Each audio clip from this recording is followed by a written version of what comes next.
ஹர ஹர சங்கர ஜய ஜய சங்கர ஹர ஹர சங்கர ஜய ஜய. திருப்பதிகத்தை தினமும் பாராயணம் செய்பவர்களை சிவபெருமான் பக்கத்துணையாய் இருந்து காப்பாற்றுவார் என்பது சத்திய வாக்கு. இதை பாராயணம் பண்ணு, உன் கஷ்டமெல்லாம் போய்விடும். மகா பெரியவா தன்னை தேடி வரும் பக்தர்கள் பலருக்கு அறிவுறுத்தியிருக்கின்றார். திருஞான சம்பந்தர் பாடிய கோளாறு பதிகம் கற்பவர் நெஞ்சில் கவலை ஒழித்து களிப்பளித்து தெளிவேற்றும். நாள்தோறும் படிப்பவர்களை பஞ்சபூதங்களும் அஞ்சி வணங்கிடும். கோளும் நாளும் அடியாரை வந்து நலியாத வண்ணம் உரை செய்த சொல் மாலை என்று போற்றப்படும் கோளாறு திருப்பதிகத்தை பாராயணம் செய்து பலனடைவோம். இதோ கோளாறு திருப்பதிகத்தின் முதல் பாடல்.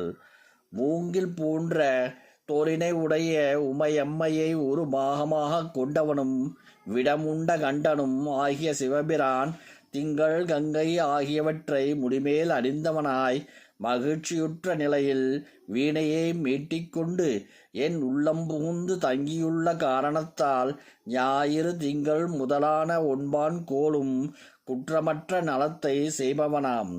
அவை அடியார்களுக்கு மிகவும் நல்லனவே செய்யும். இதை பாராயணம் செய்பவர் அரசாள்வர். இது சத்தியம் என்று திருஞான சம்பந்தர் சொல்லியிருக்கிறார். நாமும் பாராயணம் செய்வோம். எல்லா வளமும் எல்லா நலமும் பெற்று வாழ்வோம். ஹர ஹர சங்கர ஜய ஜய சங்கர ஹர ஹர சங்கர ஜய ஜய.